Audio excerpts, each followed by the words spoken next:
The poem itself was prompted by driving back and forth to Fargo on the icy roads of Highway 10, during late winter and early spring, and seeing how, people just drive, and there's icy patches all over the place. And so it's, you kind of wonder what's going to happen. You pass somebody in the ditch and you wonder what's going to happen to their lives and how they're going to be affected by it. And I think it's that degree of tension and uncertainty that makes an interesting poem. Winter roulette. Not the first icy patch, but the second, the third, and so on. An accident on every one. A pickup truck spun out of control, hits the rock-hard snow of late winter and flips on its back like a surprised turtle. Shaken bodies emerge, high-five their would-be rescuers. Then the next one, a yellow sports car overturned. In the median between east and west lanes, men form a silent circle around the wreckage. A police officer leads a woman away, her face cupped in her hands. Impossible to tell which way they were heading. Now the only direction is back, to home, to a hospital, or to dust. It's snowing again. By morning, the ditches will be unbroken white, ready for the next turn of the wheel.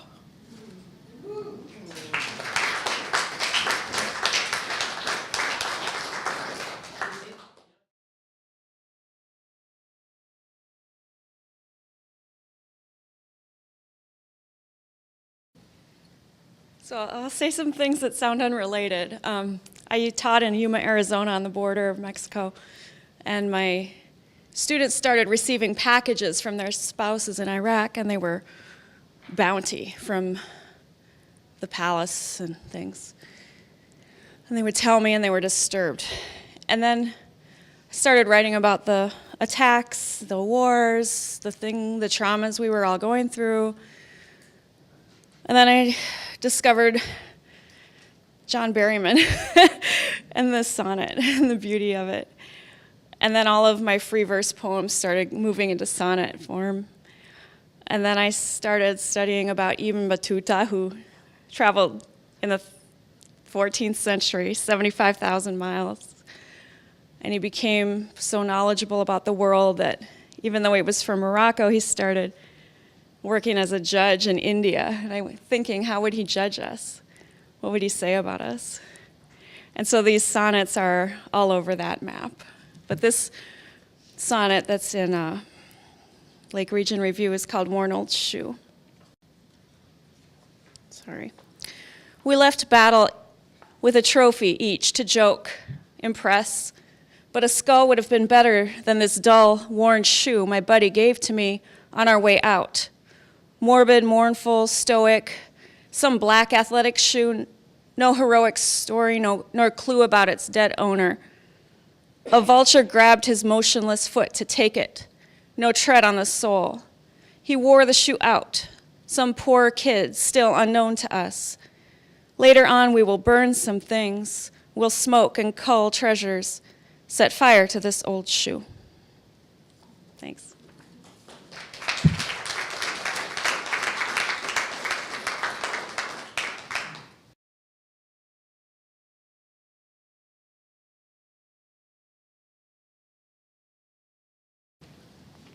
At 2 o'clock this morning, I had an epiphany. I bolted upright in bed, my heart pounding, my mind swirling in anguish. I stared into the blackness, hoping to glean from the dark silence a reason for my distress. The eerie red glow from my digital alarm clock distracted me from my panic, and I glanced at my nightstand. The answer came to me then as if it had been hovering over the paraphernalia scattered about my nightstand, just waiting for me to focus long enough so it could invade my brain and cause my present suffering. Let me explain a few things about my nightstand. Though I try to keep a semblance of order in my household, for some reason my nightstand cannot conform to the rules of order. That is a nice way of saying it's a mess. Try as I might, I can never seem to get rid of the clutter. I recently conceded the battle and decided to leave it to its own inexplicable devices. There are 3 categories of items on my nightstand. The first consists of things that have a legitimate right to be there. The pictures of my husband, my daughters, me and the dog, and of course the clock. The second group includes a few knickknacks with sentimental meaning that can also claim a legitimate spot. There's the porcelain heart-shaped box my girls gave me and a few painted wooden eggs with painted wooden flowers sticking out of the top. Unfortunately, the exact meaning behind these eggs escapes me at the moment. The third group of things that have managed to silently and insidiously invade my collection falls into the category dubbed various and sundry items, which may or may not have a legitimate right to occupy the precious space available. Things like rusty safety pins, buttons, the price tag off the blouse I bought 6 months ago, and a few colored plastic tabs which function as stands for colored plastic picture frames, the frames having long since disappeared into the black hole that lurks in my house. So that's just a couple pages. Thanks.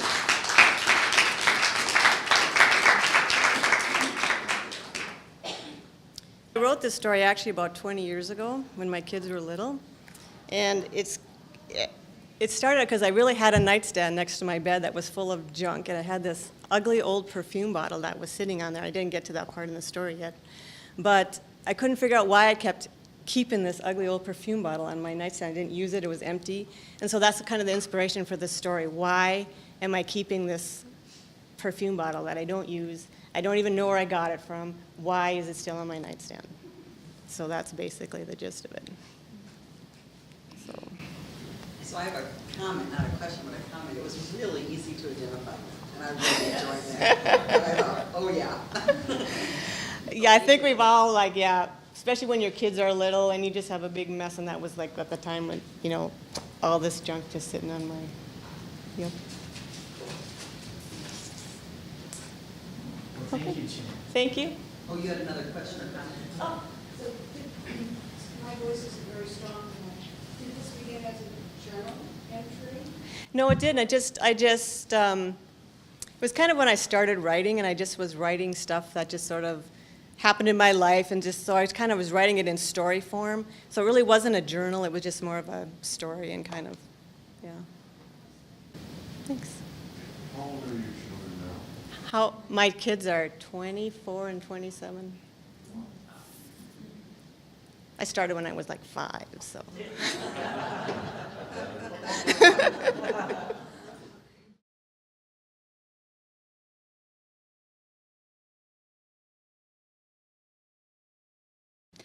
I wrote Lying Down. It's on page 19. And it was a dream that I had about 2 years ago when I laid down for a nap in the afternoon. And so many of those afternoon naps, you never really sleep. You're just kind of in that between stages of sleeping and not sleeping, and there are dreams that fall in there.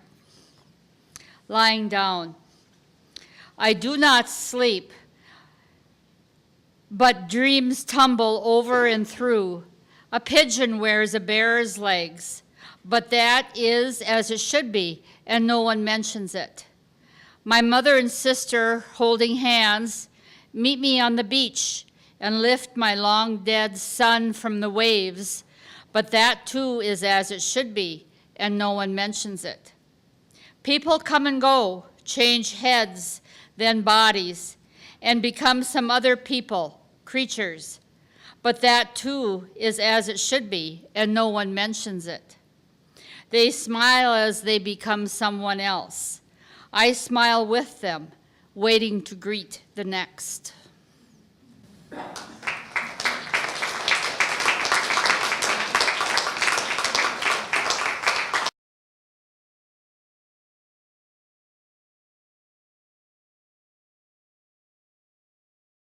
And the poem I wrote is called The Steps We Take. It's just kind of a poem that tries to capture the internal struggle that people in recovery go through every day. So this is the steps we take. It's 11 steps from the car to the front door, 8 steps if my strides are long. I've walked the path 22 times, always resisting step number 12. People rush in without a second thought, quickly emerging with their brown paper bag. Nobody has noticed me as I sit quietly in disgrace. I don't know what to do with my medallion as I ready for another pass. To thine own self be true, it says, but I no longer know what that means. A woman parks next to me, and I know as she scans the parking lot that she is one of us. She carries her shame like a heavy wool coat, wet with the desperation for another drink. Where is her medallion, I wonder? When did she decide she's had enough? It only takes her 9 steps to the door, and she doesn't hesitate on number 10. Step number 3 is came to believe that a power greater than us could restore us to sanity. When did I come to unbelieve? How can I believe again? It's 11 steps from the car to the front door. A journey of 1,000 miles begins with a single step. I set my medallion in the ashtray.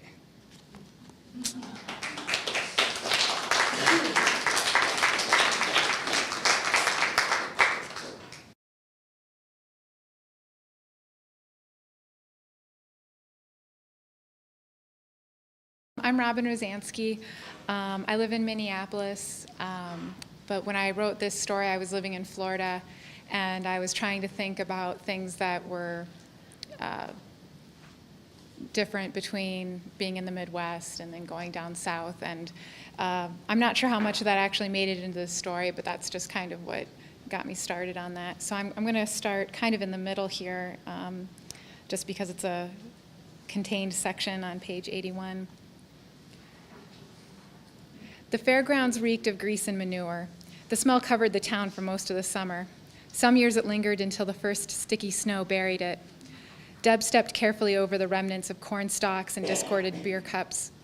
She twisted her toes into her worn sandals to keep them from sliding off into the loose dirt. Sean and Tammy moved slowly through the crowd. Deb hid behind a woman in an oversized sweater. She peeked over the woman's shoulder pads. Sean hooked his thumb through a belt loop on Tammy's jean skirt. This was too much. She knew he'd been seeing someone, but bringing this little girl to the local carnival was the kind of thing she thought only extremely rich or extremely drunk men would do. They stopped at the mini donut booth. Deb ducked behind a large sign announcing that the Pretty Nixons would take the main stage at sunset. A few of the spotlights were already on, ready for the sun to drop behind the trees. Deb had seen enough. She walked away from them, not caring if they saw her now, but knowing that they were too focused on each other to notice anything else. What could she do? Start a fight? Sean would laugh and lower her tiny fist from his face. The large sorority hopeful would jump at the chance to knock Deb to the knotty ground, kneeling on her stomach with her muscular legs, imprinting the year of her graduation again and again on Deb's cheek. She walked out to a dark, quiet spot past the portable blockades. The Ferris wheel cast a rainbow of colored light just strong enough for Deb to recognize the young man sitting on the bench as the baseball star from the local high school. He'd come to the fairgrounds every night that week trying to sell caricatures of celebrities. "Can I join you?" Deb asked. Her voice squeaked. She cleared her throat. The kid coughed and dropped his cigarette. "Sure," he said. He slouched into the bench and offered her a cigarette from his pack. "I'm Debbie." She took one and put it into her mouth. It stuck to her dry lips. He did not offer her a light. "You're the psychic lady, right? My name's Bjorn. I draw." He had a lopsided crew cut. He looked soft and small in the gray sweatshirt. The sleeves were pushed up to his elbows. His forearms were tan and covered with dark hair. Deb moved closer to him. She saw the pulse of his neck, hinting at the tensing muscles of his back and shoulders. Behind them, the band took the stage to the screams of a small group of girls. "I needed a break," she said. She gathered the bottom of her skirt up onto her knees. The night air gave her goosebumps over her calves. "There's no one here I know tonight," Bjorn said. He dropped his unfinished cigarette to the ground and let it burn. "I like the people I don't know." Deb wondered what Sean said to the girls he met. Was it all in the eyes? Did he touch them? She wondered how many of them walked away and how many of them didn't. If he ran his tongue over their ears, did they shiver and feel small later, thinking about it? Deb wanted to make someone feel that way. Bjorn drubbed a rhythm on the side of his thigh. Deb imagined straddling him, pinning his hands over his head, turning away when he tried to kiss her, laughing later when he referred to it as making love. She moved her hand along the back of the bench. She touched the hood where it bunched up behind his neck. He moved away.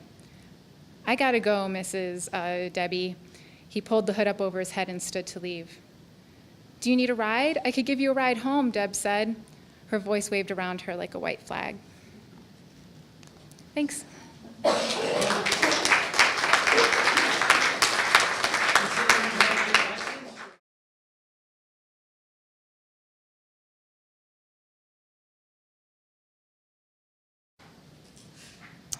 Liz Sweeter. I live in Fergus Falls, and I've been working on a memoir for the last 3 years. And I had no idea it would take so long and be so much work. But it's been a wonderful growing experience and really lots of fun to go back in my thoughts and remember so many things from my childhood and growing up. And this is just a little short piece from when I was 8 years old. And when I was a child, we lived at Jewett Lake all summer. And so this is the setting. And this was probably, let's see, it was in the 40s, in the 1940s. Before we had electricity or anything like that at the lake. Very primitive. A taste of vanilla. Run down to the Kohlers and ask if I can borrow some vanilla, Mother said one day when I was 8. I ran down the hill, cut through the lilac hedge between our yard and theirs, rapped on the kitchen screen door, and explained my errand. Henry and Henrietta Kohler had rented the small stucco cottage next door every summer for as long as I could remember. Retired farmers from Iowa, which Mrs. Kohler pronounced Iowa. They were in their late 60s and spoke with German accents. Henrietta was short and round, a round body, round face, and dark gray hair pulled into a round bun at the back of her head. Mrs. Kohler handed me the vanilla and said, "Return it after dinner. I might need it later." Then looking straight at me, she said, "Don't taste the vanilla. You would not like it." But as I started for home, I felt an intense desire to taste it, wanting to find out for myself if I liked it, despite Mrs. Kohler's warning. I thought, I'll just try a little, but I better not let anyone see me. Where could I hide for a few minutes to have a tiny taste of vanilla? I noticed the path to the outhouse behind the lilac bushes, made a quick turn and followed it. The door creaked as I opened it and stepped inside, ducking under a big spider web. A cricket chirped. A small garter snake slithered across the dusty wooden floor toward a corner filled with dry leaves and cobwebs. A stack of old Reader's Digest magazines awaited visitors on the smooth, two-hole seat. As soon as my eyes adjusted to the dim light, I twisted the cap off and sniffed the vanilla, slowly inhaling its enticing, mellow fragrance. I imagined how delicious it would taste, like a creamy white frosting on a chocolate cupcake. But when I tilted the bottle to my lips, I was so startled by its shocking bitterness that I dropped the cap and saw it fall straight into one of the holes. The vanilla tasted nothing like its tantalizing aroma. I felt as if someone had played a dirty trick on me and realized what a dilemma I was in. I peered down the dark hole in dismay, trying to think of a way to retrieve the bottle cap, but it was hopeless. All I could see was an unsightly dark abyss with a scattering of fireplace ashes which Daddy had sprinkled into the hole. What could I tell Mother to explain why I had borrowed a bottle of vanilla with no cap? I walked slowly toward the cottage, trying to think what to say, knowing I had done something stupid. When I walked into the kitchen, Mother was standing at the stove making hasty pudding. "I lost the cap," I said. "I'm sorry." "What?" Mother said. "What cap? Your bathing cap?" "No, the one on the vanilla," I said, handing her the bottle. "How could you do that?" Mother looked puzzled. My stomach flipped and I felt my face flush. I was afraid if my sister found out what a dumb thing I had done, she'd tell everyone.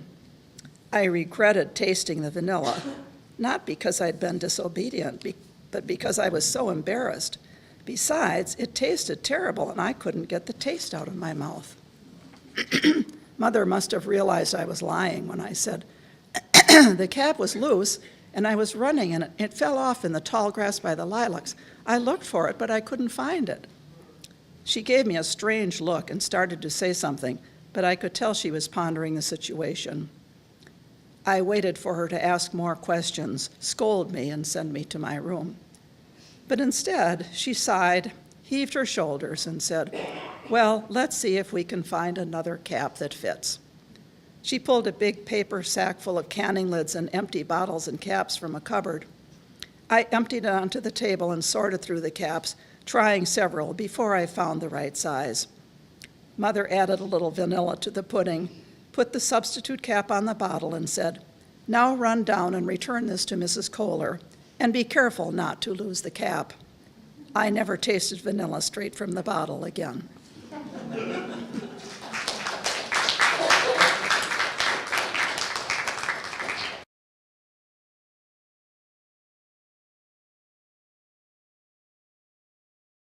St. Croix again. At night, the river is still with me. Crickets in tall grass, sighing of sandy places. The least blue heron and that other bird, the yellow legs, a water dancer, bug chaser who let me drift almost to touch it in my canoe. Wading in shallows, I found a Higgins mussel, big as my fist, going east to west, leaving a trail underwater as if you dragged a stone or bone across.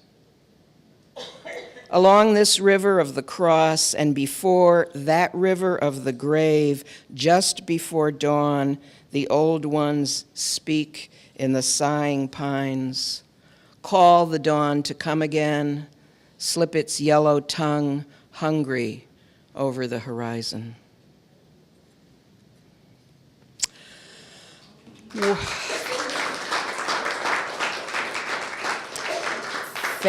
Thank you. Well, I'm going to answer the same questions that Linnea had. I received the email that I was going to have this published within a flurry of rejections. So it was really nice. The other thing that I wanted to say about this poem is that it's based on an experience, a day spent on the St. Croix. For some reason, I had been compelled to write it originally as a villanelle. I do not know why. I suppose sometimes you just kind of want to experiment. And so I worked on this villanelle, and I loved this villanelle, and I sent this villanelle out, and it got sent back, and I sent it out again, and it was sent back, and I sent it out again, and it was sent back. And finally, I decided, which is what I do sometimes if I think, obviously there's not been the response to a poem that I was expecting, I'll go back to the journal, back to the rough draft. And so I had to dig back through, because by this time probably a year had gone past, or maybe even more, go back to the journal, and then I thought, oh my gosh, it was not supposed to be a villanelle. And so I still had that rough first energetic writing, and I pushed the villanelle to the side, and I went back and I just kind of tweaked it a little bit. But I think that I teach creative writing at Augsburg College, and we talk to students all the time about revision, and revision is important, but sometimes it's also very, very helpful to go back to where you started on a piece and to look at it, because often that's where the energy and sometimes the real richness is. So, thank you.